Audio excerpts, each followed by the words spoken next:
How do you learn to speak English? In this video, we'll discuss 3 methods for learning to speak English that really work. But before we do, we first need to talk about how humans learn.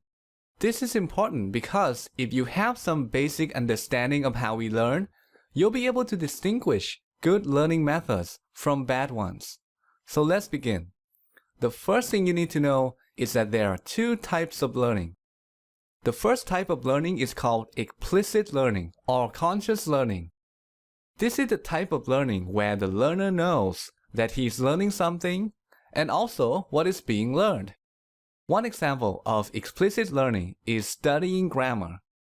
When you listen to an English teacher explaining the past tense, you're learning English explicitly by consciously memorizing how to use the past tense.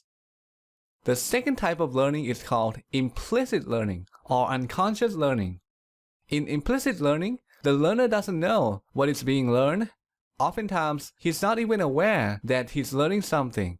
The learning happens unconsciously. One example of implicit learning is listening to a conversation in English. When you listen to a conversation, your main goal is not to learn English, but to understand the conversation. But by doing the activity, you're simultaneously learning English. You may not realize it, but you're learning many aspects of the English language, the sentence structure, the grammar, the vocabulary, and so on. So we can learn English in 2 different ways, either explicitly or implicitly. The question is, which way of learning is better? To answer this question, consider this. Just like there are 2 types of learning, there are also 2 types of knowledge, explicit knowledge and implicit knowledge. Explicit learning results in explicit knowledge, whereas implicit learning results in implicit knowledge. And there's a very big difference between these 2 knowledges. Accessing explicit knowledge requires conscious thought. You have to think about the knowledge in order to use it. This means that if you want to speak English properly, you have to think about English. You have to think about whether to use the past tense or something else. You have to think about how to form a sentence properly. But that's impossible because when you speak, there's no time to think about any of that. In contrast, accessing implicit knowledge doesn't require conscious thought. You don't have to think about the knowledge in order to use it. Think about how you speak your first language.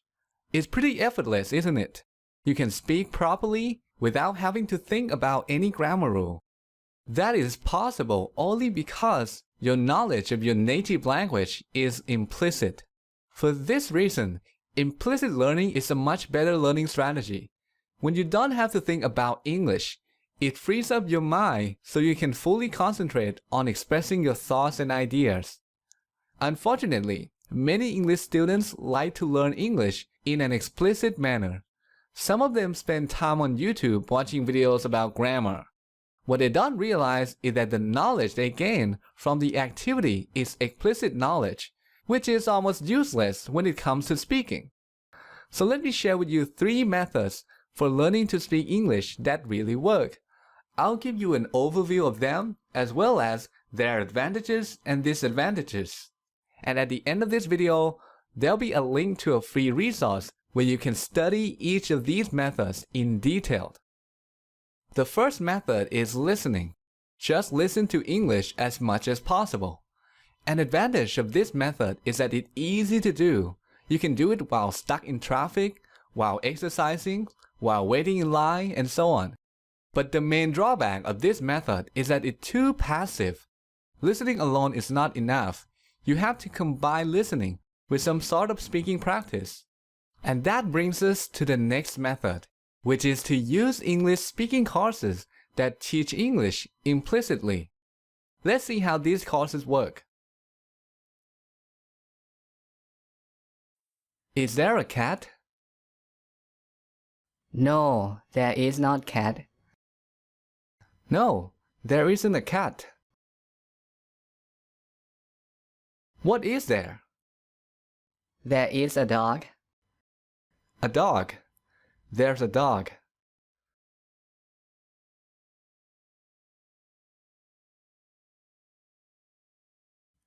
Does Lisa own the dog? No, Lisa doesn't own the dog. No, she doesn't. Lisa doesn't own the dog.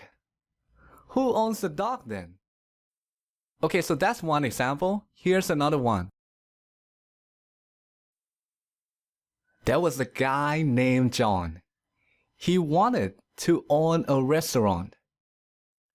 Did John want to own a car? No, he didn't want to own a car. No, he didn't want to own a car.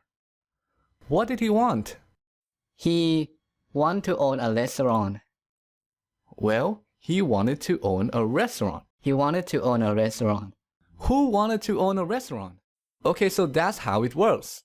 A key advantage of using a course like this is that you get feedback every time you speak. This allows you to learn and improve quickly. This is great for beginners. By using a course like this, the learner can expect to see significant improvements in a matter of months. But this method has some disadvantages too, one of which is limited learning. When you use a course like this, you get to learn only the words, phrases, and other things that are used in that course. And this is a problem because in order to speak English well, you need to keep expanding your vocabulary. Another problem is that at some point, it's going to become easy for you to practice with these courses, and you will stop improving. When that happens, you're going to need to use a different method in order to keep getting better. And that brings us to the last method, which is called imitation. This is a practice where you listen to a conversation or a story in English and then try to tell that story in your own words. And by doing so, you get to learn grammar, vocabulary, and other aspects of English. This is a great method for intermediate and advanced speakers. A key advantage of this method is that there are virtually no limits to how much you can learn. The more you practice, the more you learn, and the larger your vocabulary. But the main problem with this method is that it can be difficult for beginners. If right now you can speak English just a little bit, you may not be able to practice imitation effectively. If that's the case, you might want to start with 1 or 2 speaking courses before you start using this method.